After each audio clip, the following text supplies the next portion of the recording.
ငါးပါးသီလမလုံးနဲ့ဘာဖြစ်ပါမည်လဲပါဏာတိပါဒမလုံးလို့ရှိရင်ပါဏာတိပါဒဆိုတဲ့အကုသိုလ်ကိုအကြောင်းပြုပြီးတော့ငရဲချနိုင်တယ်ငရဲကလွတ်လာလို့ရှိရင်အသက်တိုးမယ်ယောဂများမယ်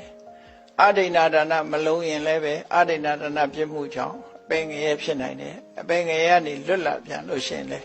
လူဘဝမှာပစ္စည်းတွေခဏခဏရေမီမင်းခိုးသူမချစ်မနစ်သောတာဆိုသမီးဆိုကြောင့်ပစ္စည်းတွေခဏခဏပျက်စီးနိုင်တယ်ကာမိတုမိစ္ဆာစာရမလုံးသည့်အတွက်ကြောင့်အပေငရဲကြရောက်ပြီးဆင်းရဲဒုက္ခတွေနဲ့လူဖြစ်လာတဲ့အခါမှာလည်းပဲလူတကာရဲ့ယုံမုန်းခြင်းကိုခံရတယ်အကြောင်းမဲ့လူတကာဖတ်မလို့ဘူးယုံမုန်းတယ်ဆိုတဲ့အပြစ်ကိုသူခံရမှာဖြစ်တယ်လိမ့်လိလက်စားပြောကြတဲ့ပုဂ္ဂိုလ်တယောက်ကောင်းမှုအကုသိုလ်တွေကြောင့်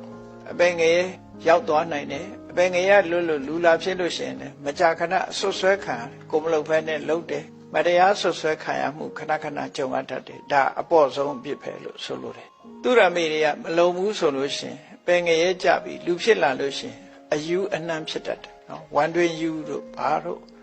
နောက်အသိဉာဏ်နှိမ့်ကြတဲ့ပုဂ္ဂိုလ်မျိုးတွေတို့အဲ့ဒါမျိုးတွေဖြစ်လာနိုင်တယ်ဒါ၅ပါးသီလမလုံးရင်ဒီလိုတွေဖြစ်နိုင်တယ်လို့မှတ်သားကြရမှာဖြစ်တယ်